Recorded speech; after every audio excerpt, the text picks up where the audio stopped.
John had been working as a security guard at St. Mary's Hospital for years. The night shift had always been a quiet one, with only the occasional beeping of medical equipment and soft murmurs of nurses echoing through the empty corridors. But one fateful night, everything changed. As the clock neared midnight, John was making his rounds through the dimly lit hallways, his uniform feeling heavy, and the monotony of the night starting to take its toll on him.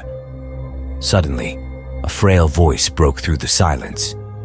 "Excuse me, young man," said an elderly woman standing at the end of the corridor. She appeared to be in her late 80s, her face etched with deep lines and her hair silver as the moonlight. "Could you help me find my daughter's room? I seem to be a bit lost." John was always ready to assist patients and their families, so he offered a warm smile and agreed to help. "Of course, ma'am. What's your daughter's name?" The old woman's face brightened, and she replied, "Her name is Emily. She's been here for a few days now." John started walking beside her, guiding her through the labyrinth of hallways.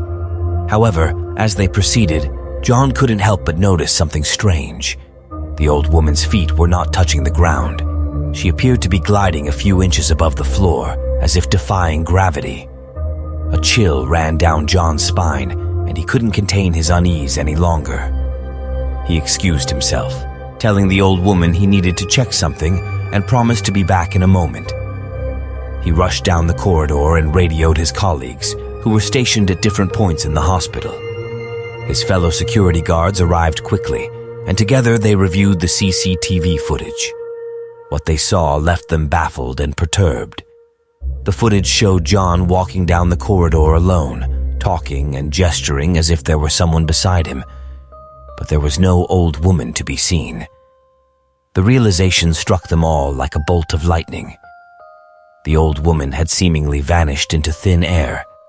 They checked the security camera footage from other parts of the hospital, but there was no trace of her anywhere else. As the days turned into weeks, John kept a watchful eye out for the mysterious old woman, but she never appeared again. He questioned his own sanity and wondered if he had experienced a bizarre hallucination that night. But deep down, he couldn't shake the feeling that he had encountered something inexplicable and otherworldly.